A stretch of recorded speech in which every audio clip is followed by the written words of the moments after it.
Wrestling fans of the internet, welcome back to another episode of the Mainline at Linwood Wrestling Legends. As always, we are coming to you live and direct from an abandoned warehouse in Linwood. So if you love wrestling as much as we do here at Linwood Wrestling Legends, then you just gotta step on that mainline. As always, I'm your faithful host, color commentator, and good buddy John. We are 3 weeks out from the Chico Hernandez Memorial Rumble, but as you're about to see tonight, there is a whole lot of chaos and carnage that can happen in those 3 weeks. And because you have wisely decided to watch this show on YouTube, you get a ringside seat to all that carnage and chaos. So follow me now, oh loyal hounds of Linwood Wrestling Legends, and let us go ringside to see some of that chaos and carnage for ourselves.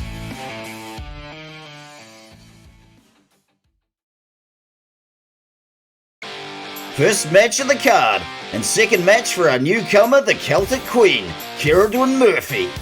This time around, she's taking on the other half of Brandy Bella, and a wrestler I am no longer attracted to, the firebug Brandy Dixon. We got two real scrappers about to go for broke, and let's see if Irish eyes are smiling this time around. Let's go ringside right now and see those sparks fly.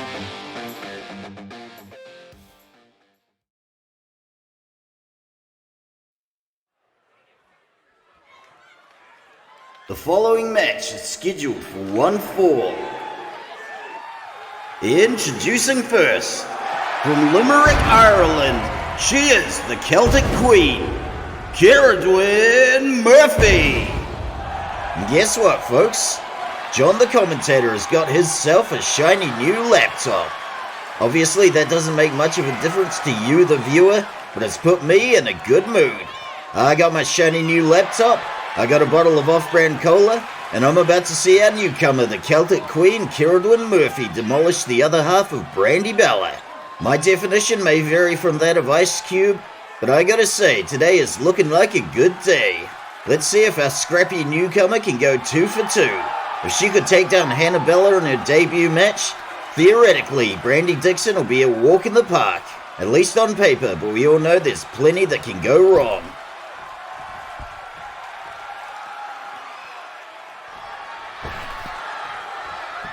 And her opponent, from Libertyville, Alabama in the United States, and accompanied by her manager, Leatherface Lindy Dixon, she is the Firebug, Brandy Dixon. Well, okay then. Our little Firebug is starting in with a little psychological warfare. We got a t-shirt with a picture of Becky Lynch and the words, "No autograph for you." If you saw the Celtic Queen's debut last week, you'll know there's a bit of history there with her and Becky Lynch. And if you didn't see it, then why not? Last week was a really good show. But either way, that shirt is likely to get Cerridwyn Murphy riled up. That right there is some weapons-grade psychological warfare from a wrestler I'm no longer attracted to. If I keep telling myself that, I'll gaslight myself into believing it.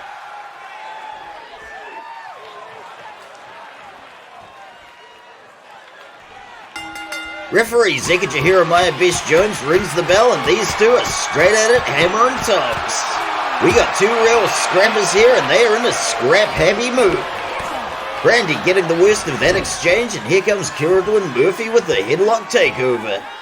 She might be a dyed-in-the-wool boxer, but the Celtic Queen still has a few grappling moves at her disposal.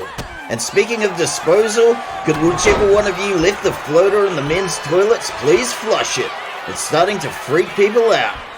We're starting to see a few bruises on Brandy Dixon's face already, and there goes a sneaky kick to the shins. I'm pretty sure Brandy's not blowing any kisses to me, but I live in... No, don't do it. Don't do it, John. Resist the pull of the dark side. Brandy, on the other hand, was unable to resist the pull of the Celtic Queen. In times like this, you've really got to ask yourself, are you able to resist the pull of liking this video and subscribing to Linwood Wrestling Legends? And that was a beautiful belly-to-belly mat slam. Brandy hitting that forward roll and straight into a code breaker. Toodaloo and thanks for playing. The Celtic Queen is not about to take that one lying down. slipping that punch with those boxing reflexes and straight down into an atomic drop. Won't somebody please think of Brandy's tailbone? And here's another side headlock takeover. She is wrenching that one for all it's worth. Leatherface Lindy watching the proceedings from the outside, and she cannot be happy. And I mean ever, because that frown is pretty much chiseled on. Celtic Queen going up top. I gotta say, she's doing a really good job of keeping her cool, despite the efforts of Brandy to engage in cycle. Oh, what's happening here? Into the corner she goes, and some choice words from Leather. Good gravy! Referee Zekaja Jeremiah Best Jones is down for the count, and Brandy's got a chair. This is not going well for Cerridwyn Murphy. Thankfully, Brandy gets disarmed, but here's another rolling code breaker. Brandy Dixon going for that chair again. This is absolutely disgraceful, yet perversely attractive. I'm sorry folks, that right there is my problem and I'll deal with it. Brutal spine buster straight into the edge of the chair. Lovely little kip up from the firebug, and again she goes for the chair. Cerridwyn Murphy is taking an absolute flogging, and mysteriously we have a second chair in the ring. Referee Zekaja Jeremiah Best Jones is back on his feet, but surely he must have seen something. Apparently not, so this match continues in earnest. Whip into the corner. Last second evasion from the Celtic Queen, and Brandy eats the turnbuckle. And once again, we just saw the rules of physics get violated. But don't ask no questions. That's the magic of pro wrestling. Brandy Dixon determined to cheat her way to victory, and not for the first time. Not by a long shot. Referee Zekaja. Good gravy! Brandy trying to set the Celtic Queen on fire. Thankfully, those boxing reflexes saved the day, and she is back in the game. Is that going to be enough to take the pin? One! Kick out after the one. No luck with the pin that time around. Devastating falling punch, and we have first blood. 1, 2. Kick out on the 2. Let's see that again. There is no wasted momentum or effort with this punch whatsoever. It's pretty much a straight line from fist to face. It was only a matter of time before this one got bloody, and there it goes. Brandy gets the whip into the ropes, and there's a sloppy-ass collision. The kind of collision wrestlers who pass developmental shouldn't be doing, ladies. Brandy eating a devastating backbreaker. The Celtic Queen is determined to punch that image of Becky Lynch right off Brandy's t-shirt. And here we go with a good old-fashioned slobber knocker. If Brandy was expecting this match to be a walk in the park, thus far all she's gotten is a rude awakening. Those bruises on Brandy's face are looking really nasty. Maybe afterwards I should swing by with a no, John, this is why we have a sponsor. If Brandy needs an ice pack, that's what our staff veterinarian Francesca is here for. That and making belittling comments about our color commentators. We're seeing a whole lot of back and forth with this one, and neither one of them's ready to cry sassafras just yet. We're back to doing it hammer and tongs. And there goes the Celtic Queen with the best of that exchange. Into a snapmare and a soccer ball kick to the side. And here's one to the back. Brandy Dixon has cheated her ass off in this match, but she is learning. Cheaters never prosper, unless they learn to count cards, in which case they can make bank. Cerridwyn whiffing the punch, but Brandy clocks her with a forearm off the springboard. The Celtic Queen looking to the ropes for some safety and stability. Brandy Dixon arguing with somebody about something and looking to get a few cheap shots against her stunned opponent. Through the ropes goes the Celtic Queen. And straight down into a hot shot stunner. My God, I got dizzy just looking at that. Brandy's gargoyle of a mother looking on with nothing but contempt. Here comes our little firebug now with a cheeky stomp to the ankle. Looking to take the legs out from her opponent with a nasty stump puller. I really hope Cerridwyn did her stretches before this match. We got a little good old-fashioned collar and elbow. There goes the ballet, and Brandy straight into the steel stairs. God, I hope my sweet Brandy is... No, not your job, John. Not your job. Just remember what your mum said. Girls like Brandy are nothing but trouble, even if they are so much fun. Alright, John, time to be a professional and do the job you're getting paid very badly to do. Brandy is looking the worse for wear, but here she comes, and this match is back on the rails. Those boxing reflexes from Cerridwyn Murphy are uncanny, and thus far they have kept her from a lot of trouble.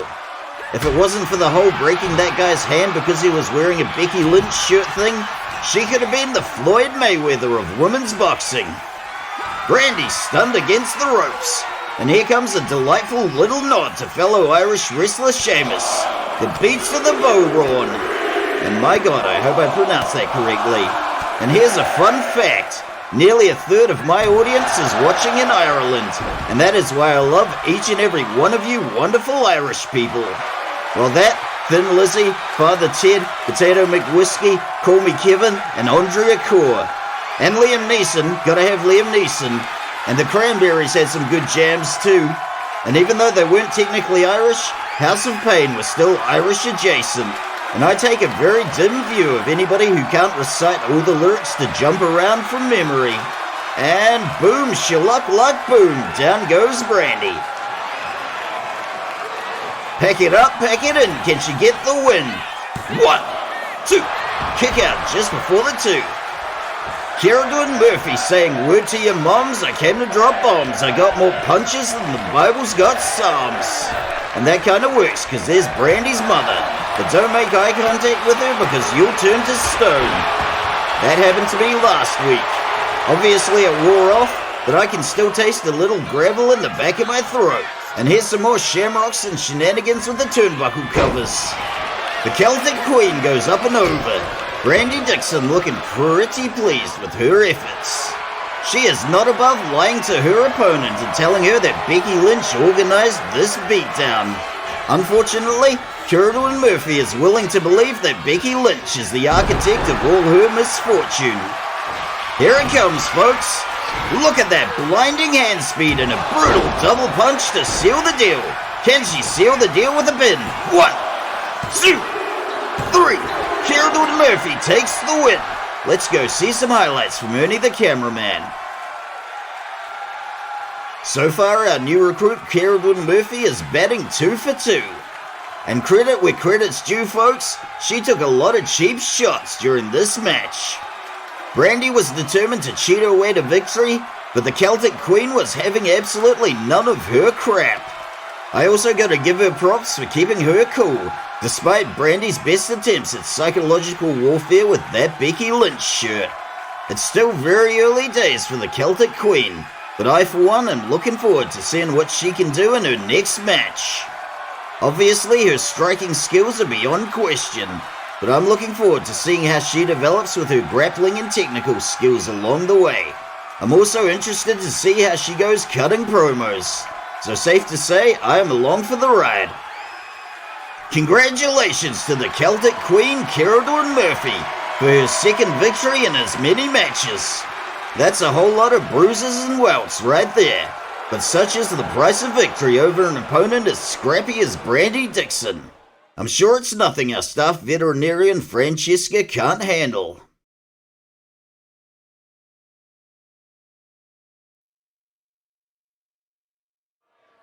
Oh wow, it's Helena from the Coven. I wonder what's doing in her magical world today. Well, I guess we're about to find out. And just out of curiosity, has anybody found Persephone Kalishnikov's missing tooth yet? We're still looking. Oh my god, one of the wrestlers giving me a compliment. What do I do? I was not prepared for this. And who told you that? John the commentator. And when did he tell you that? Last week. It's nice to see the Coven finally stepping up to this situation. And I know I'm certainly tired of the occult getting a bad rap. I mean, where else am I supposed to go if I've got a hex that needs lifting? And let's see if the godmother takes the bait. The chum has been thrown in the water and we may need a bigger boat. And I don't care how young or old you are, if you haven't seen Jaws, why the hell should I take you seriously? I mean, you might as well tell me you've never seen Jurassic Park or The Shawshank Redemption. And we are getting some strong words from the godmother, some of which I can't repeat because this is a family show. Oh, no she didn't. But it really does make you wonder. And needless to say, if that is true, we at Linwood Wrestling Legends do not condone that. But for what it's worth, I don't doubt the godmother on that one.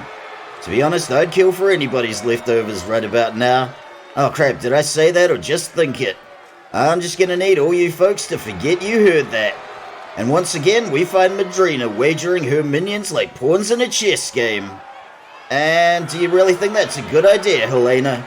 I'm not saying you couldn't, but it never hurts to have a little backup. And folks, we have officially got a match, pending approval from General Manager Todd Sorensen, but that's pretty much a given. It's going to be another 1 versus 2 handicap, and thankfully there will be no involvement from a Minotaur and or a Cyclops. At least I hope not. We haven't seen the After Dark Express for quite a while now, and to be honest, I forgot they existed. But there they are, I guess. If Homeboy Love Shark and the Violator were looking for a challenge, they've got a big one in the form of Urban Legion, Marcus Antonius and Hannibal Barker. The Legion does not play around, so I've got a bad feeling this may become a squash match. But then again, I have been surprised before. Crazier things have happened in this very ring. So let's go ringside right now and bear witness to any crazy things that may happen.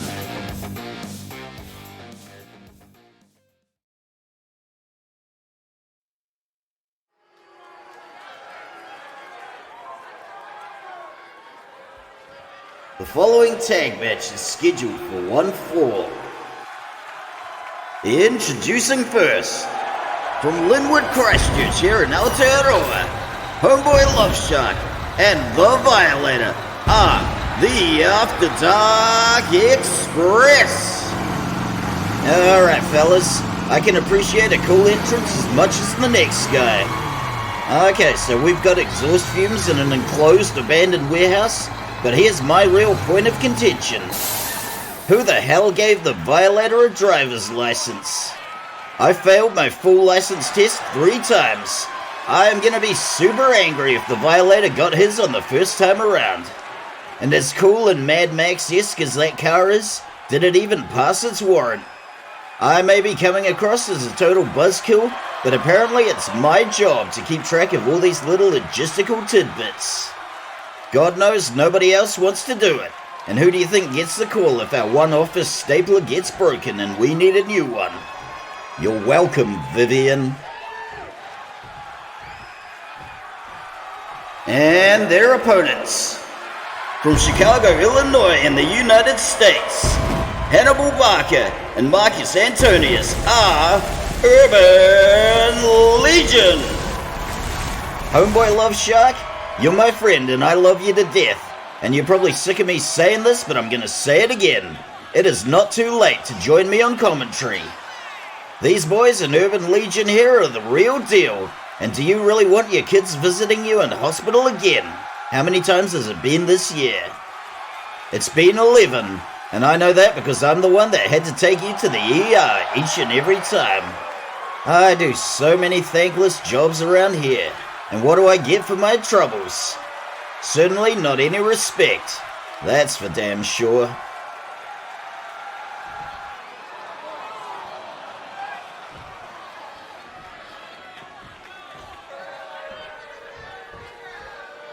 Referee Hojak von Gunderschnitzelkrumm rings the bell.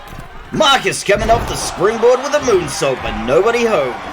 And believe it or not, folks, referee Hojak von Gunderschnitzelkrumm's girlfriend is also a referee. It's nothing but net for Homeboy Love Shark. So anyway, I might have pulled a few strings, and we'll be seeing her make her debut later on. There's the ballet and a cheeky assist from the Violator. Homeboy Love Shark slipping the back, and there goes a surprisingly competent suplex. And I just want all you brain morons and developmental to remember, if Homeboy Love Shark can graduate at age 47, so can you. And now that I said that out loud, I'm starting to feel like our developmental program is just a diploma mill. There's the drive into the corner. Tag is D9. Marcus Antonius hitting that crucifix. 1, 2. Kick out on the 2. It's looking like a real uphill battle for the After Dark Express. There goes the whip into the opposite corner. We got the tag to Hannibal. Nothing fancy going on here, just a brutal beatdown and surround sound.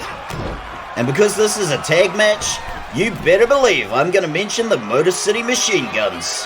Why have we not seen them wrestle in AEW yet? What are you even doing, Tony Khan? Love Shark getting the counter and sticking the backbreaker. And there's the tag to the Violator. But seriously, I just want to see my damn machine guns. Why can't you people let me have that? Hannibal Barker swinging for the fences. Looking to smother the Violator, but the Violator has turned the tables. And remember folks, you can't spell smother without the word mother. Really makes you think, don't it? Obviously, I'm not talking about you, Mum. Love you. This one is gone to the cardboard. Hannibal Barker looking to press the offense, but he is getting as good as he's given. The Violator going for it and sticking his hand down Hannibal's throat, possibly in an attempt to rip his spine out. He did that once to some poor wrestler in Timaru, and I was shocked that there were no criminal charges pressed. There goes the whip and straight into the steel stairs. I've always thought those steel stairs hurt a lot more people than they help. If we actually cared about the safety of our wrestlers, we would have got rid of them a long time ago. And what have we got here? Bit of a scuffle on the outside between Love Shark and Hannibal. Violator perching up top. Good gravy! He just took out both of them with that massive crossbody. Let's take another look. Once the Violator sets himself in motion, you do not want to be in his path. That was a whole lot of Violator to come crashing down. And just for the record, we're not really sure how much the Violator weighs. Our scales only go up to 250 kilos. Don't ask me what that is in pounds, because you should be using the metric system. And here comes the Violator now to punish. What the hell is he doing? Something under the ring has caught his attention, and I really hope it's not one of those rodents we drove away from the concession stand. And incidentally, our concession stand is now 97% rodent-free, so try the seasoned curly fries. Violator clocking Hannibal from on high again. This match is turning into a real comedy of errors. And if anybody out there thought I was being a bit harsh on the Violator earlier, you've got to ask yourself, is this the guy you want to share the road with? The After Dark Express looking to make up a little lost ground. There goes the whip and straight into the corner. Tag attempt is denied. Hannibal going for the waist lock, but the Violator bounces him off. Up into the cradle and straight down into a scoop slam. Violator looking to pile on a little humiliation. And we got first blood. And I gotta hand it to the Violator. That's a pretty solid running man right there. The Violator shaking his groove thing. And if that's a groove, the Marianas Trench is a ditch. Into the corner goes Hannibal. Just look at the velocity behind that one. Hannibal Barker not expecting this level of resistance, but he is clapping back. Straight down into a DDT. The bigger they are, the harder they fall. And the more of them there is to slam against the mat. We're starting to see a little wear and tear on the Violator. Sweet, merciful crap! That one really knocked him for a 6. Away from the safety of the ropes we go, and can he get the pin? Pin gets broken up by homeboy Love Shark. I hate to say it, folks, but once the Violator goes down, it's awfully hard for him to get back up. But he is making the best of it, and there goes a stiff chop to the head. And why not raise the roof? Hannibal Barker making the hot tag to Marcus, and there's a tag to homeboy Love Shark.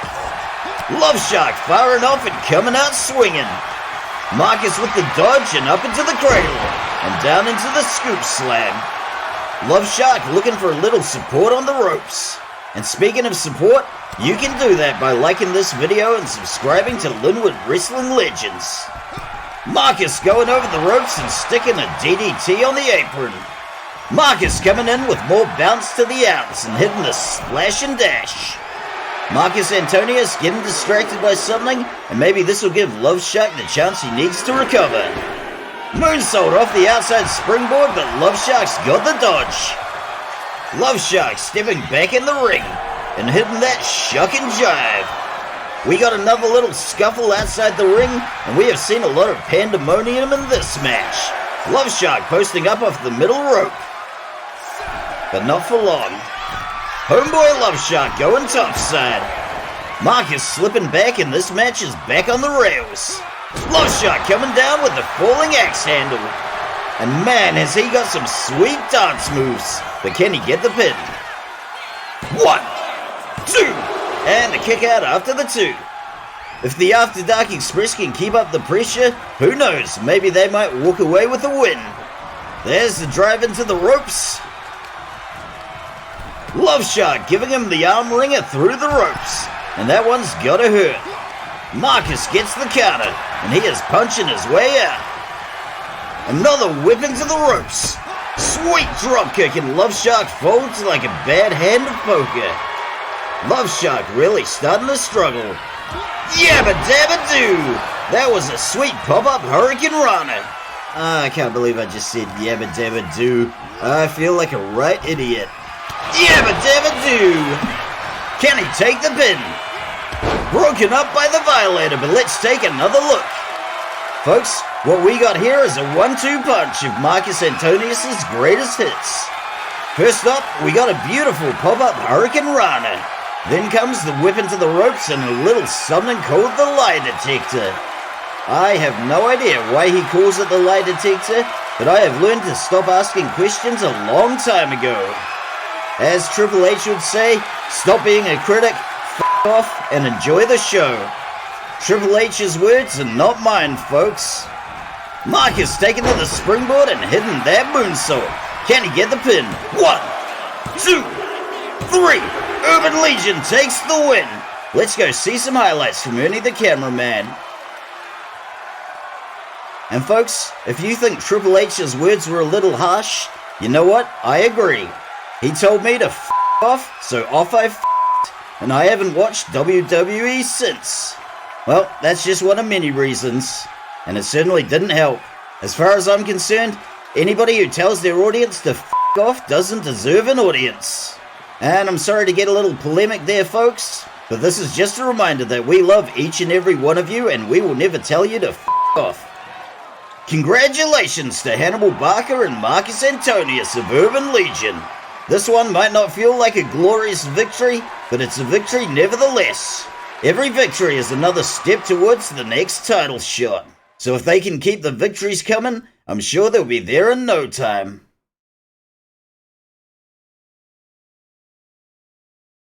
A 1 versus 2 handicap match is usually something we inflict on a wrestler as a punishment, but in this case, that's the way every mother's nightmare wanted it. Going it alone without any backup from her sisters in the Coven, Helena is determined to rescue Left Eye and Felicia from their zombified state. The abuse of sorcery is no laughing matter, and I for one am glad to see someone like Helena taking a stand, even if I'm not entirely sure of her chances. Nevertheless, Helena seems confident going in, so let's go ringside right now and see how this one shakes out.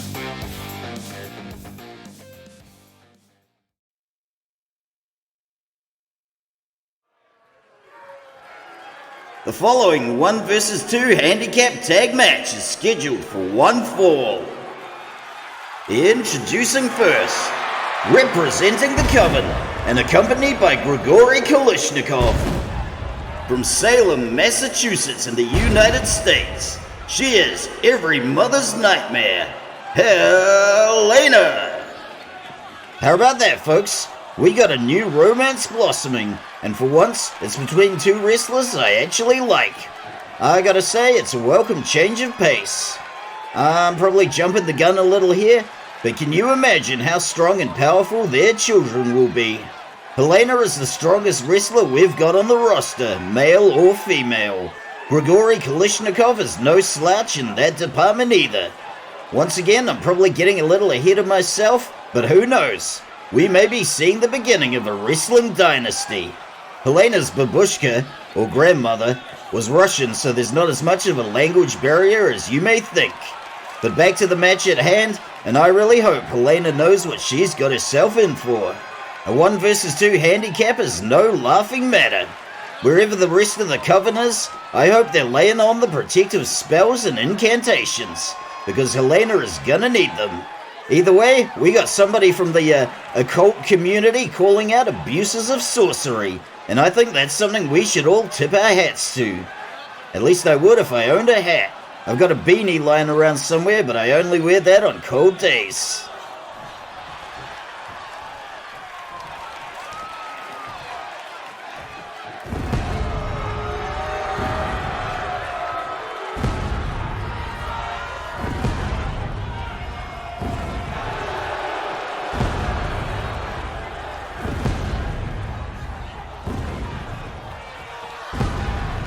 And her opponents, representing Sector del Muerte and accompanied by the godmother La Madrina. From beyond the realms of death, Felicia and Left Eye are the Soulless ones. Okay folks, I'm just gonna come out and say it. What the hell do we have to do to get an episode of Dark Side of the Ring? I feel like we've tried everything and they are not returning our emails. We have had shakedowns from corrupt cops, cryogenic storage, riots, and now wrestlers siphoning souls and turning their opponents to zombies. What the hell else do those people want from us? I feel like they could do a 4-part episode just on the life and times of Linwood Knight. But don't get me wrong folks, I did very much enjoy the episode they did on the Big Boss Man. While there was no kind of scandal or dirt there, it was great to see him get the recognition he deserved. But if he can get an episode of Dark Side of the Ring, why can't we? We had a Linwood screwjob last year, and we had another one this year, but still not so much as a nibble. But it really makes me wonder, how crazy do we have to get and how much further do we have to push it before those people start paying attention to us? But folks, maybe I'm just fixating on the wrong thing here. Besides episodes like the Big Boss Man, nobody ever gets an episode for anything good or positive. But although one does find the odd exception by way of slander or libel, there is almost no such thing as bad publicity. And I say almost just in case you are inclined to point out a time when publicity was a negative. But at this stage, we will take all the publicity we can get. So be sure to like, subscribe, and spread the word, oh loyal hounds of Linwood wrestling legends. Referee Euphigenia Strip rings the bell, and this is her debut match. She's dating referee Hojak von Gunderschnitzelkrumm, so I might have put in a good word and pulled a few strings. Let's see how she handles the job, and there's the whip into the corner. Felicia going for the tag, but Helena's got it scouted. The math might be against Helena, but she has taken to it with gusto. Boom! Fisherman Brainbuster. Besides being the strongest wrestler on our roster, Helena has got some serious grappling skills, and she is a serious threat to either or both of these two. Beautiful spear into the turnbuckle. Helena putting those Abby from NCIS boots to work. And as somebody who otherwise likes crime procedurals, I gotta say that I really did not care for NCIS. For one thing, if there are enough crimes being committed in the Navy that they have a whole department to investigate them, that's evidence of something deeper and more systemic. They should really be asking, what is it about our Navy that's creating all these criminals? I don't know if our Navy in New Zealand has such an investigative department, but I'd like to hope not. We tend to hold our armed forces to a higher standard here, and I tip my hat to all you brave New Zealanders in the armed forces. Going up into the powerbomb, and this is bad news for Felicia. Up and over the ropes and onto the cardboard. Helena takes abuse of sorcery very seriously, and she did not come to mess around. If she can manage to somehow isolate Felicia, this could very well be a squash match. Round and round we go with a little ballet, and we are coming back in the ring. Back on our feet, and here comes Felicia with a little sliced bread. One. Kick out on the one. And obviously this is a bit before my time, but sliced bread was once considered the pinnacle of human achievement. With all due respect to anybody who makes a living slicing bread, I think that's setting the bar way too low. Into the corner goes Helena. Felicia looking to get a ripcord going, and here comes some delightful action off the trapeze. Gotta love that arm drag. And can she get the pin? 1, 2, kick out just after the 2, but let's see that again. I gotta say, I am a big fan of this acrobatic arm drag, and props to referee Euphigenia Strip for dealing with that errant pull cue. The referee's gotta keep their head on a swivel around these parts. Felicia jumping the ropes and taken to the apron. Off the slingshot, and there goes the body splash. We've yet to see Left Eye make an appearance, so let's hope Helena's got enough in the tank for when that happens. Here we go, back on our feet. Felicia coming in from the back. And there goes the whip into the corner. Up she goes and straight down into the scoop slam, which I believe was day 2 in our developmental program. Looking for a frog splash, but Helena gets the knees up. Helena revving up for something big. Into the corner she goes. Tag is denied. And folks, here it comes. Up she goes and straight down into the Northern Lights Buster. Can she take the pin? 1. Pin broken up by Left Eye, but let's see that again. As we've seen before with Helena's other matches, the Northern Lights are no longer confined to Principal Skinner's kitchen. And if you don't get that reference, what are you even doing with your life? And on a related note, if you're feeling peckish, why not pick up some steamed hams from our concession stand? Steamed hams. Nothing fancy here, just face first into the turnbuckle. And oh my god, are we gonna see an avalanche? We didn't see one in the last 2 matches, so as far as I'm concerned, we are overdue. And that was a ripper of an avalanche. Can she take the pin? 1. Kick out just after the 1. Normally, I'd give an avalanche Spanish fly like that its own replay, but alas, that's not my decision to make, and here comes Left Eye. Going off the slingshot with the leg drop. Can she get the pin? 1, 2, kick out on the 2. This right here is a case of be careful what you wish for. Helena wanted to do this one solo, so she's gonna have to take the lumps.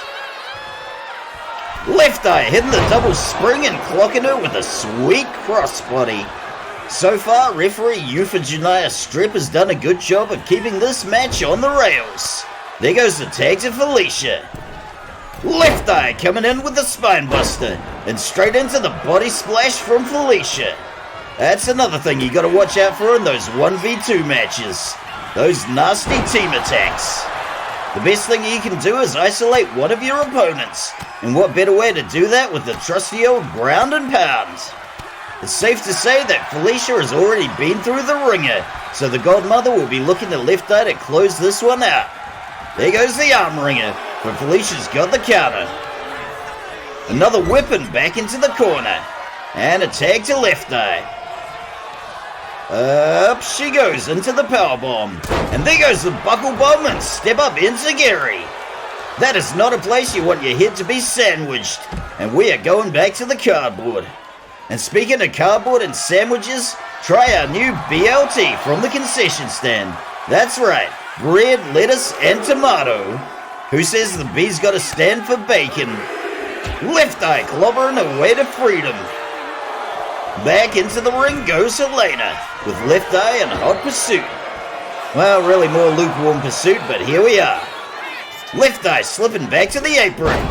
Going for something else off the slingshot, but nobody home. Helena taking full advantage of her downed opponent, and she is revving up for something else. Shooting in and grabbing Left Eye by the scruff of the neck, but Left Eye is not staying there. Codebreaker sends her down.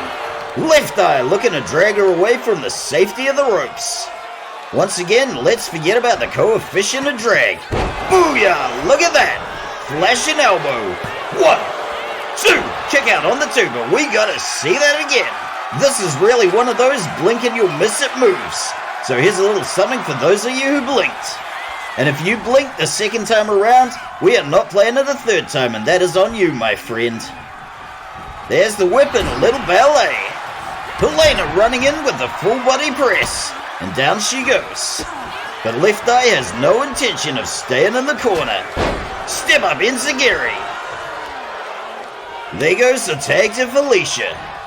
Helena is starting to realize she got a little more than she bargained for. 1, 2, and 3 swipes and you're out. She's gonna be seeing stars after that one. And whatever that was from Felicia, it did not hit the mark. Felicia has already been through the meat grinder, so Helena's best chance is to isolate her and break down what little there is of her left. It's hard to tell if Felicia's gone pale from that choke, but possibly paler. Helena letting her boots do the talking. And straight up into the alley-oop. I gotta say, Helena is doing a much better job than I had envisioned. And there's the drive into the corner. Maybe we're gonna see Felicia and Left Eye freed from their zombie stasis after all. Shoulder first into the ring post. And I gotta say that sign of the horns is well deserved. I have seen the sign of the horns used, abused, and co-opted so many times in my lifetime. I don't want to sound like I'm gatekeeping, but it definitely gets used too often by the wrong people. But Helena is not one of them, and just look at that strength. Felicia coming in with the reversal. 1, and there's the seesaw. 1, 2, and the kick out. But if I am gonna gatekeep anything, it's gotta be the moonsault. That one is best left to the high flyers. Although if you get a wrestler like Miss Venice Beach who busts it out on special occasions, I feel like that can work too. Another stunning display of strength. Up into the military press and straight down onto the canvas. At the risk of sounding cautiously optimistic, I've got a feeling that maybe Helena will win this thing after all. This Linwood crowd is right behind her because they know a good thing when they see it. Another whip and up and over the ropes to the cardboard she goes. Helena looking to log a little more time on the cardboard. But as always, these two should be mindful of the count. If this match ends in a countout, we are going to see another riot. I barely survived the last one, and I think I've still got a couple of wood splinters lodged in my eardrums. But then again, given the way that quote-unquote title match shook out, I would have been surprised if there wasn't some rioting. I'm just hoping this is a different set of circumstances. Felicia going topside, hitting that sweet corkscrew lariat. I don't know how much zombies can feel, but Felicia is feeding off the energy of this Linwood crowd. Up onto the apron and we are going back to the top rope. Coming in hot with that beautiful corkscrew arm drag. Running senton to seal the deal. Now we're really starting to see the wear and tear on both of these wrestlers. Felicia perching up on the barricade, and what has she got planned? Apparently nothing. Thumping her way to freedom, one blow at a time. We got a little collar and elbow and dragging by the scruff of the neck, and straight into the barricade. Helena looking to take this one back ringside, so let's see if her opponent complies. Nobody wins with a count out, least of all the people caught up in the ensuing riot. Helena hitting that diving forearm. So far, we've seen Felicia doing all the heavy lifting for her team, with nary a peep from Left Eye. Hopefully this one's on its way back to the ring, but not before Felicia's face hits the apron. And there goes the whip, and one of them is back in the ring. And what have we got going on here? Helena getting distracted by the godmother. She cannot afford these kind of distractions. Here comes Felicia back to the cardboard, and once again the count is reset. Up she goes and straight down into an atomic drop. This Linwood crowd is not liking the abuse they are heaping on every mother's nightmare. I gotta say, I'm on pins and needles here, folks. I'm really hoping both of these two can be mindful of the count out. But here comes something really cool. We got the step over standing moonsault. Roll it back, Ernie. I've said it before, I'll say it again. This standing moonsault is much better than the one Kimberly Sullivan does. And I'm not just saying that because I hate Kimberly Sullivan. And don't get me wrong, I do hate Kimberly Sullivan, but that's not the point. We are going by the scruff of the neck, and hopefully back in the ring sooner than later. Oh god, I got a bad feeling about this, folks. Oh no! Oh no, this is what I was worried about. Hey Ernie, play some highlights while we try to figure this out. Okay people, all hands on deck. This is not a drill, I repeat, this is not a drill. Oh god, one of them threw a shoe at my desk. And there goes the other shoe. Okay everybody, riot protocols. And for God's sake, somebody let Todd Sorensen know. Oh god, this is bad. Oh, I think I'm starting to have flashbacks from last time. And there goes another pair of shoes. Hey Yuri, is there literally anything else we can cut to while we try to figure this out? In 3 weeks' time, on September the 13th, we are doing it, folks. Live and direct from an abandoned puppet theatre deep in the heart of Linwood. We are celebrating the legacy of the late great Chico Hernandez with the inaugural Chico Hernandez Memorial Rumble. Many will go to battle, but only one will be victorious. We also hope to shine a light on the dozen or so people every year who get crushed to death trying to get free things out of vending machines. It was a horrible way for Chico Hernandez to go, but his legacy lives on in the Chico Hernandez Memorial Rumble. 3 weeks' time on September the 13th. Our biggest PLE ever. You don't want to miss it.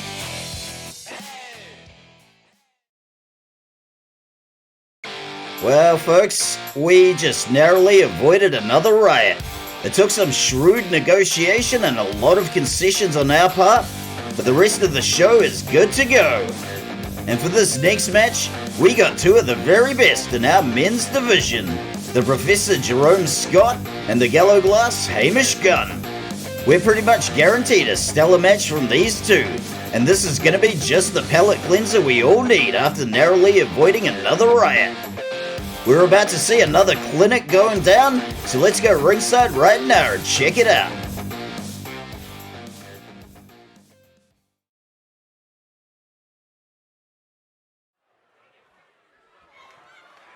The following match is scheduled for one fall. Introducing first, from Cleveland, Ohio in the United States, he is the Professor, Jerome Scott. Ooh, Lord. As those of you watching at home on YouTube can see, we just barely managed to avoid another riot breaking out after the last match ended in a countout. We had to give everybody in the crowd free spicy nachos and a beverage of their choice. And make no mistake, we are taking a bath on that one. But to prevent another riot from breaking out, it's a small price to pay. It better bloody not come out of my paycheck. But back to the match at hand, we've got two of the best in our men's division about to face off. And if you ask me, this one is going to be an absolute ripper. It's got what it takes. So tell me why. We can't have more matches like this one. Sorry folks, that was the last song I heard before I came here and it's stuck in my head.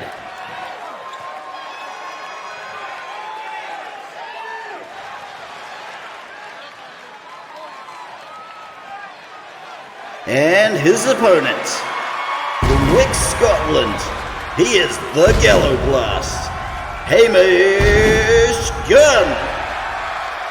As much as I'd love to talk about why this match looks main event worthy, apparently all you people out there are hell-bent on gaslighting me into talking about Van Halen, so let's do this.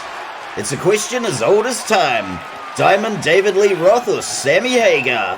While I'm very much in the Diamond Dave camp, even I gotta admit, Sammy is technically the better singer, as well as being a good guitar player in his own right.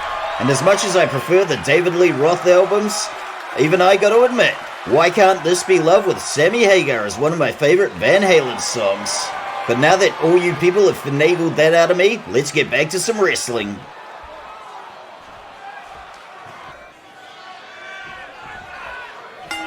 Referee Hojak von Gunderschnitzelkrum rings the bell, and it looks like we're starting this bad boy off with some good old-fashioned kinetic chess.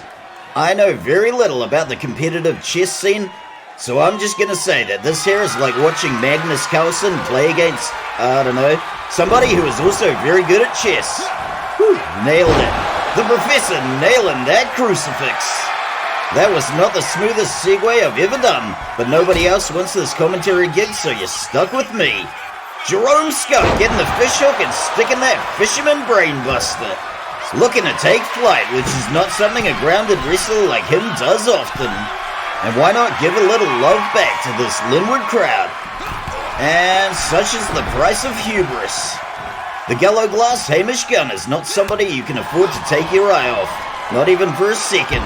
Gallo Glass nails the Professor with a sweet backbreaker. This is not the first time these two have faced off, and in fact there was one match last year. The Violator insisted on inserting himself as a guest referee. That one ended very badly, and that's why the Violator is not allowed to be a guest referee anymore. At least not until he passes a basic numeracy test. Hamish Gunn going up top, taking flight and sticking a colossal crossbody. It's early in the match, but we are already on the cardboard, and for God's sakes guys, keep it brief. We do not need to quell another riot. Professor looking to reel this one back in. Apparently that's something people do with fish, so I'm told. Gallo Glass looking for a way back in, taking his time and picking his spot while the guy behind him takes his time and picks his nose.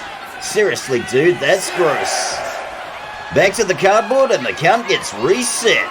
And we're starting in with the mind games already. And does anybody out there have a laser pointer? Because I want to point out that guy who was picking his nose before. Name and shame, baby. Name and shame. Got a bit of a lockup and the Gallo Glass thumping his way out with the knee to the gut. Here comes the Hangman's neck breaker and down we go. Can he get the pin? One. Kick out just after the one. Perhaps a little premature on the part of the Gallo Glass. He's gonna need to wear his opponent down a little more than that. And that spinebuster is a good first step. Looks like he's about to work the legs. We got a figure four and boom into a figure four stump puller. That's something you don't see every day. Professor grabbing the leg and hitting the dragon screw. Getting in a few shots there on his downed opponent. And hey, Ernie the cameraman, nobody really needs to see what's under a Scotsman's kilt. There goes the whip and straight into the corner. Professor getting that waist lock. And there goes the suplex off the rebound. I got a feeling we're going to be seeing some more sweet technical skills from the Professor. And there he is, right there. That's the nose picker, right there in the front row with the shirt. Oh, way to go, Ernie. Now you missed him. Little bit of a tussle going on in the corner. And my God, I could hear the air being torn with that chop. You could say that chop had a lot of snap and crackle to it, but not as much as that Scottish sickle. 1, 2. Kick out just after the 2, but let's take another look. The Scottish sickle is one of those, if you blink you miss it moves. And if any of you blink during that replay, then tough luck. We are not playing it again. Maybe you'll get lucky and see it again on Ernie's post-match highlights. And up and over goes the Gallo Glass. We're seeing quite a bit of action going down on the cardboard tonight. Professor going topside. And down he goes with the second story elbow drop. Once again, Ernie, nobody needs to see what's under that kilt, so do something about that camera angle. Jerome Scott looking to isolate the left arm, and there it goes with a falling knee. Hamish Gunn not about to take it lying down. Straight into the barricade we go. This one looks like it's about to get nasty. Ooh, straight into the barricade, gut first. Let's just hope he can keep his lunch down after that. Hamish Gunn going off the barricade with a splash, but the Professor gets the knees up. Diving shoulder tackle from the Professor. This one's got to go back in the ring soon because I don't think we can afford to give away any more food and beverages. And folks, I'm starting to worry about the message we're sending the crowd with all this. If they figure out we'll give them free food and beverages to prevent them rioting in the event of a countout, what's to stop the people in the front row from just pinning one of the wrestlers against the barricade and waiting for the 10 count? That's the kind of thing I would do if I was an absolute bastard hell-bent on getting free food and beverages. And now that I said that part out loud, I really hope I haven't given anybody out there any ideas. I swear to God, if any of you people in the crowd try something like zip-tying one of the wrestlers to the barricade to force a count out, I am just gonna take this wrestling show, turn around, drive home, and there will be no free food or beverages for anybody. Yellow Glass firing off a volley of strikes and chops. And there we go into a beautiful sidewalk slam. He's got the advantage in strength and power, and he is just starting to get revved up. If the professor wants to take the victory, he's just gonna have to rely on his speed and technical skills. And good gravy! He just jacked one of the Yellow Glass's signature moves. And there's the kick out just after the two, but we gotta see that again. Some might say this is a straight up jack move, but on the other hand, it's a nice way to show your opponent. Anything you can do, I can do better. And if you're gonna go around jacking other people's moves, the Bannockburn driver is a great place to start. Professor taken to the top rope. And down goes the falling clothesline. Jerome Scott's still got a few bits and pieces in his bag of tricks. Hamish Gunn kicking out, and there goes a flying tackle. There's not a lot of things in wrestling scarier than an airborne Scotsman. Professor with the push off, and here comes an absolute doozy. Shazam! 1, 2, kick out just before the two, but we gotta see that again. This acrobatic crucifix driver takes the tried and true crucifix to a whole other level. That's some serious technical skill on display right there. If Jerome Scott can keep up that kind of pace, he might stand a good chance at winning this thing. Into the corner goes the Yellow Glass. Going for a bit of an avalanche, but Hamish Gunn had that one scouted. And the professor comes in with a reversal, and we got a good old-fashioned slobber knocker. As always, folks, we apologize for those funny little circles you may see on your screen. As always, blame Ernie the cameraman. And while I don't blame Ernie the cameraman for everything that goes wrong around here, he's got his fingerprints all over a lot of the train wrecks that happen around here. Professor sealing the deal with a drop kick, and down he goes. Yellow Glass looking for a little support on the ropes, but the professor heads him off at the pass. Into the ropes he goes. Sweet full Nelson suplex off the rebound.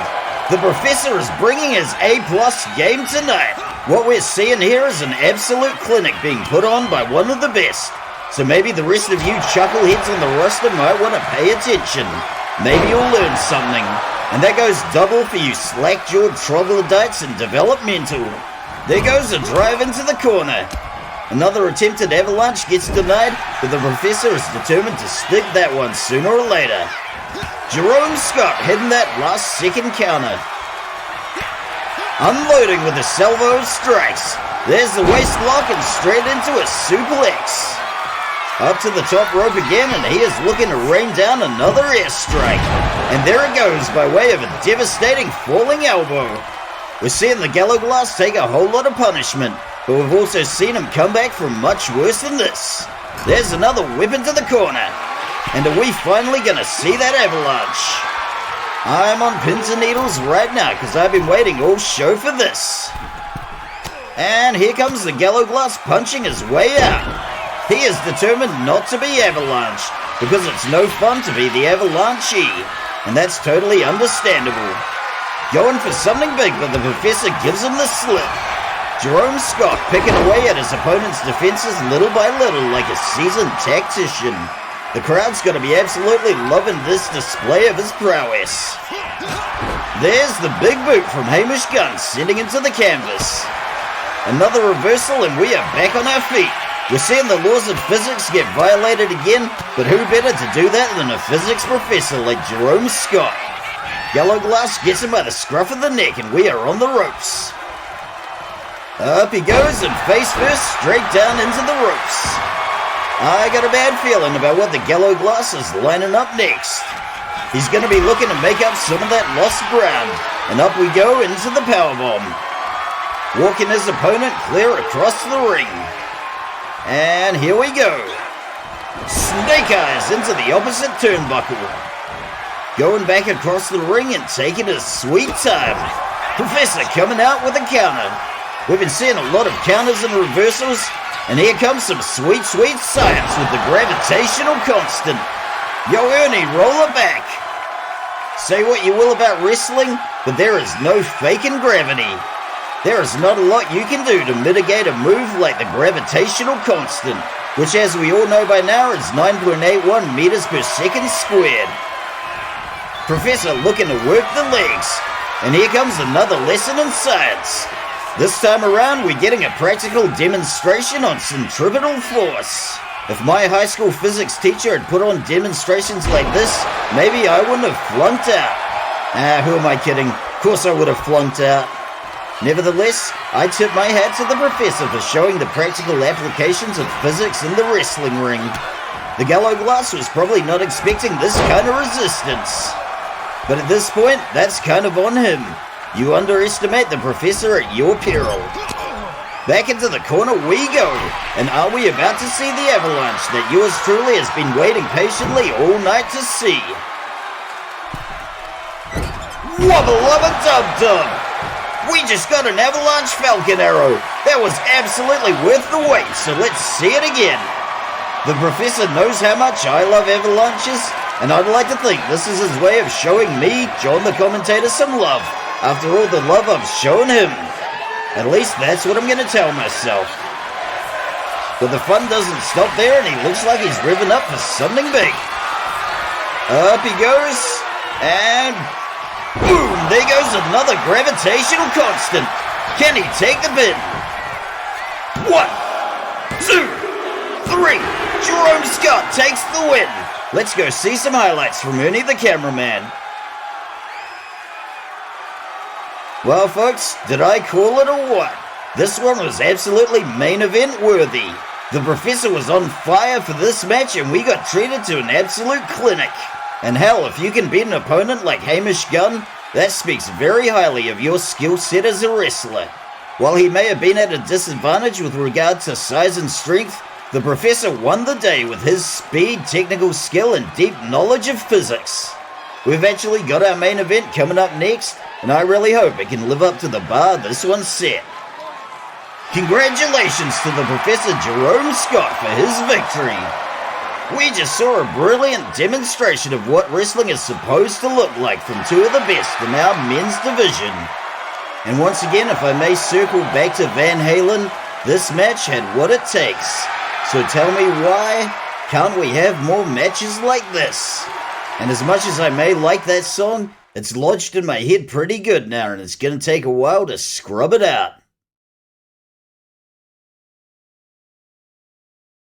Time for the main event. And folks, I am just going to come right out and say it. I am biased as hell in this situation. I will never in a million years recognize the hard booze and hardcore legend Linwood Knight as our rightful men's champion. After the disgusting way he quote-unquote won that championship, I have been waiting on pins and needles for a legitimate wrestler to come along and rip that thing from his inebriated hands. As far as wrestlers go, they don't come more legitimate than the proletariat hero Yuri Kalishnikov. If he can keep his head on a swivel for all the dirty tricks and interference from Linwood Knight's manager Corey 312, he may just be the one to do it. Let's cross all our fingers and toes and go at ringside right now.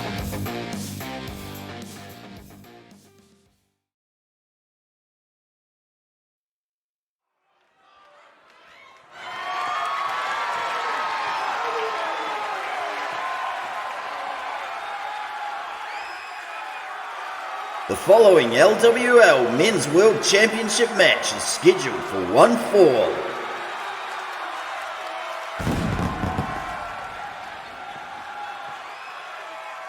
Introducing first the challenger. From Poporovskoye, Siberia in Russia, he is the proletariat hero, Yuri Kalishnikov. Folks, I have not traditionally had a lot of luck wagering on these matches. But tonight, I'm betting a cool $10 on the proletariat hero to win this thing. That might sound like chump change to you, but to me, that's 7 bottles of off-brand cola and a little change. And that's how much I believe in the proletariat hero, Yuri Kalishnikov. It's an absolute disgrace that somebody like Linwood Knight got the championship in the first place by egregiously cheating. The sheer fact that he's had that belt for any length of time is a real black eye for this promotion. I've got all my fingers and toes crossed that the proletariat hero is going to be the one to take back the belt, and with it, this promotion's reputation. Linwood Wrestling Legends has done Yuri Kalishnikov dirty so many times. It's about time he got something for all those times he put his body on the line. All for your entertainment, I might add. So when you think about it, you are partly responsible. Don't even try to wash your hands of it. And his opponent, and current LWL Men's World Champion, representing Broforce 1 and accompanied by his manager Corey 312, from Linwood, Christchurch, right here in Aotearoa, he is the hard-boozing, hardcore legend. He is the sexiest man in the room, and he is the cockroach of professional wrestling, Linwood Knight. What is there about this quote-unquote man that I can say that I haven't already said 100 times? It's a real travesty of the New Zealand justice system that this man is allowed to wrestle, while on parole no less. At the risk of sounding like a broken record, if you elect my Uncle Barry as Mayor of Linwood, he will fix the situation. Oh yes, he will indeed. If elected, my Uncle Barry will make sure that every parolee with an ankle bracelet now has a matching ball and chain, or in this case, a kettlebell and a bike lock. Some may think that's a little extreme and punitive on the part of the justice system, but anything we can do to stop this miscreant from stealing more wrestling titles, that's worth every cent of the money that those kettlebells and bike locks will cost. If any of you people out there have got a better idea, well, I'd love to hear it. And I'm sorry, Uncle Barry, but that's all the plugging for your mayoral campaign I'm doing this week. I feel like I hammered it pretty hard last week, and nobody enjoys being beaten over the head with it, especially not on a wrestling show like this. This is good, clean family entertainment where people come to see deranged lunatics beat each other bloody. Nobody wants to hear about city council bylaws, zoning restrictions, or why they should pick up their dog poo. Say what you will about whether or not politics have a place in entertainment, but they sure as hell don't at this promotion. Make no mistake, folks, the internet is overflowing with all kinds of places where you can talk about politics to your heart's content. This show, on the other hand, is not one of them and never will be. And maybe that's something my Uncle Barry should bear in mind the next time he asks me to plug his mayoral campaign. That said, I do wonder how Uncle Barry's newfound interest in local politics intersects with that spaceship he's built. My Uncle Barry is not building a spaceship. I repeat, my Uncle Barry is not building a spaceship. Get that idea out of your head. Spaceship. That's ridiculous.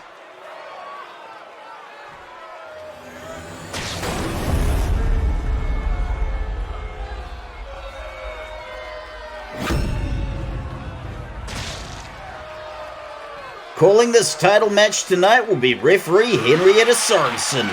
For whatever reason, we couldn't get referee Zeka Jeremiah Best Jones to call this match, and because referee Henrietta Sorensen is the boss's niece, that's what we get. It's no secret that nepotism runs rampant in the world of professional wrestling, but it's not always wrestlers trying to get their kids or their relatives in the business. You've only seen the tip of the iceberg. Scratch the surface a little, and you'll find a fathomless undercurrent of nepotism that permeates everything in the business.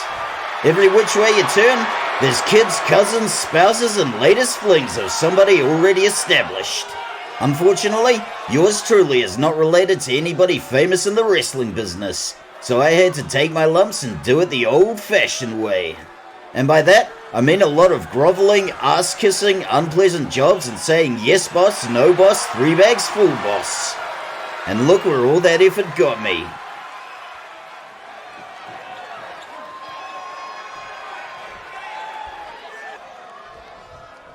Linwood Knight comes running in, not even waiting for referee Henrietta Sorensen to ring the bell. As far as Linwood Knight is concerned, he and his manager Corey 312 stole that championship fair and square. He is not about to lose it in a legitimate match. He's a lot like Marilyn Manson without the ability to shock or offend. And I spoke too soon. But much like Marilyn Manson, if he has to rely on the skills needed for his vocation, It's gonna be a pretty tough row to hoe. But unlike Marilyn Manson, we were well aware of Linwood Knight's many transgressions the second he stepped in the ring. He's still racking them up to this day, and if I had $1 for every cop I had to lie to or witness I had to pay off, Kalishnikov looking to get an early pin. 1. Kick out just after the 1. I'm liking what I'm seeing from the Proletariat hero so far, and he just needs to keep up the aggression. On to the ropes we go. Yuri Kalishnikov using the ropes as an improvised garrote. He's giving his opponent cause for concern, and here comes Linwood Knight with the bulldog, and we got first blood. And the hard-boozing hardcore legend just keeps making it worse for himself. And it's about to get worse for somebody with the removal of that turnbuckle cover. Into the exposed turnbuckle goes Yuri Kalishnikov. Linwood Knight is looking pretty pleased with himself and trying to get a hearty Linwood Knight, yeah, chant from the crowd. The crowd are not biting, and Kalishnikov's back into the exposed turnbuckle. That's going to leave a lot of bruises and welts. As I said before, Kalishnikov has never been afraid to leave it all in the ring and put his body on the line. That's something we certainly can't say for the sexiest man in the room. Linwood Knight looking to take flight. Kalishnikov coming back in the ring, and the aerial attack is thwarted. Proletariat hero looking to go to work on Linwood Knight's neck.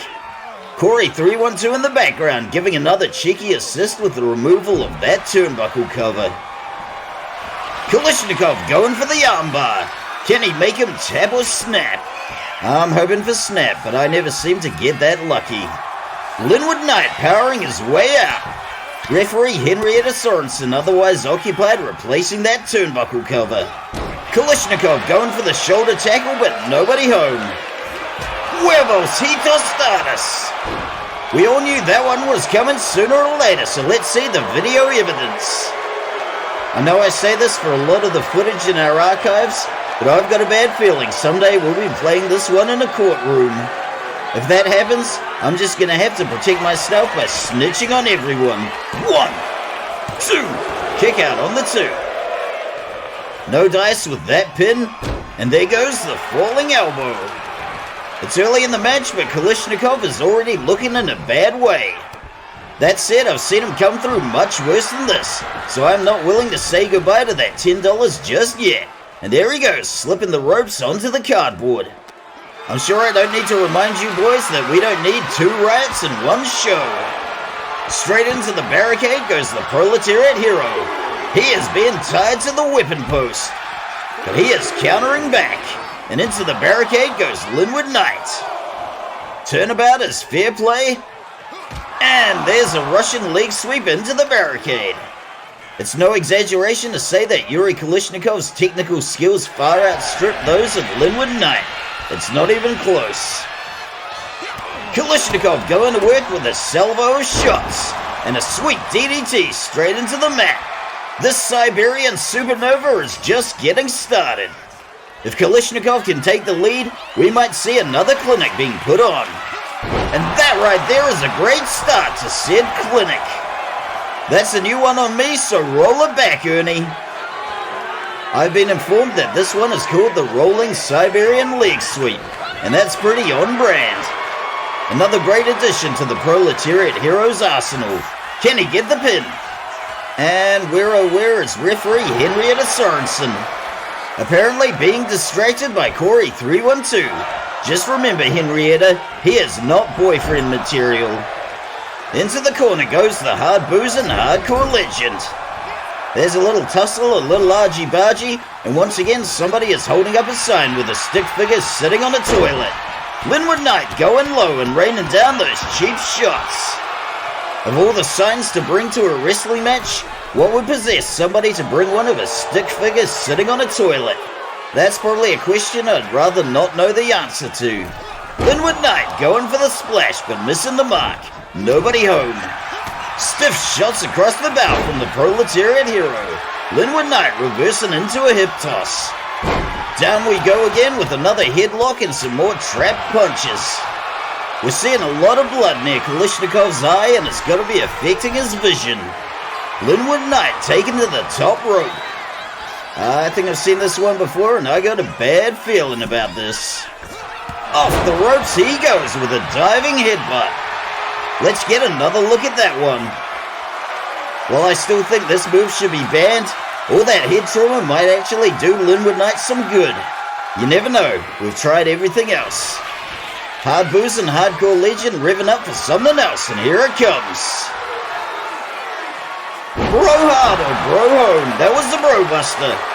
1, 2, kick out just before the 2. It's gonna take more than that to get the best of Yuri Kalishnikov. When all else fails, just go primal and slam him into the mat again and again.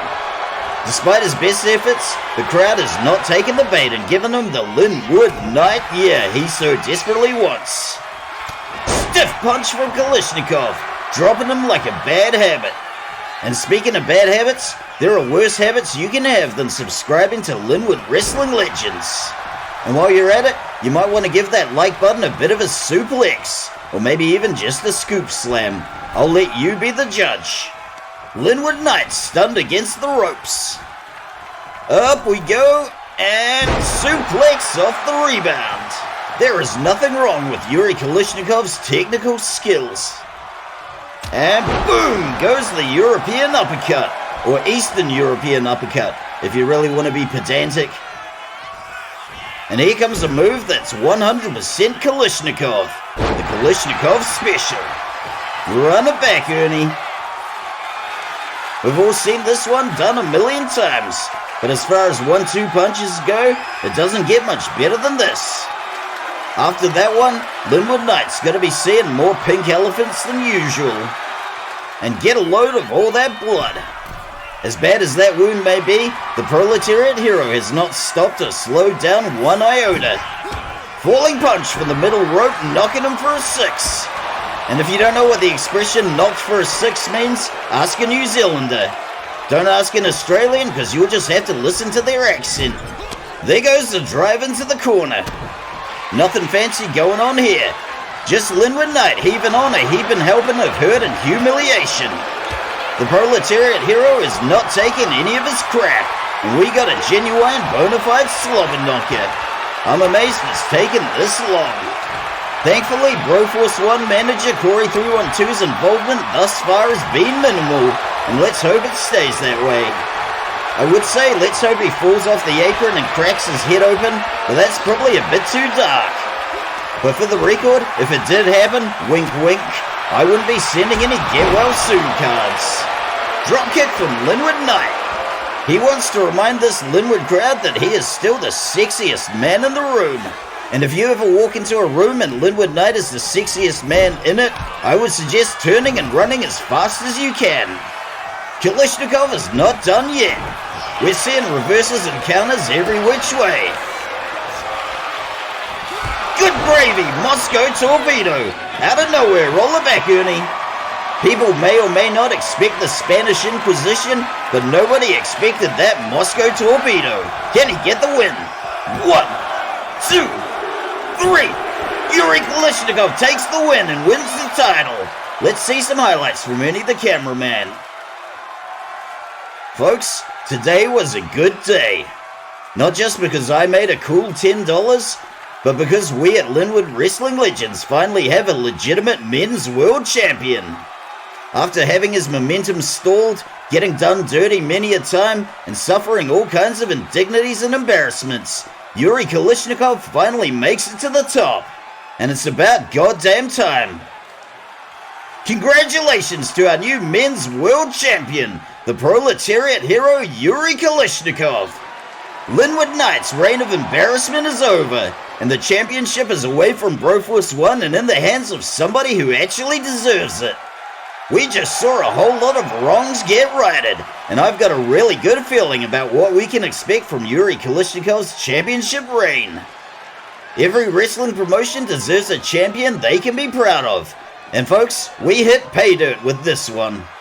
And as I've already alluded to, I've got big plans for that $10. Whether you're the Proletariat hero Yuri Kalishnikov, or you're John the commentator, victory is indeed a sweet thing to savor, and we don't get to savor it often enough.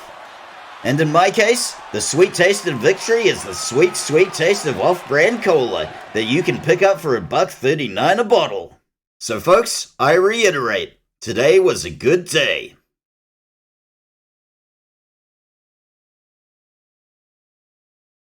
Well folks, that is all the time we have for this show. As always, I just want to take the time to thank all you loyal hounds for tuning back in. And if this was your first show, I promise the next one's gonna be better, maybe. So don't give up on your old buddy John just yet. I'm also in the process of trying to piece together a better setup, so I do apologize for any teething problems related to that. And I'd like to apologize on behalf of whichever of my idiot neighbors is deciding to mow his lawn. I really hope that noise isn't bleeding onto the track. Anyways, I hope you dug this show, I hope you're gonna dig the next one, and I really hope you're all gonna tune in 3 weeks for the Chico Hernandez Memorial Rumble. And to all you loyal hounds watching in Ireland, if one of you happens to be Andrea Core, I just want you to know that yes, I am available. But until next time, this is your faithful host, color commentator and good buddy John, signing off and signing out.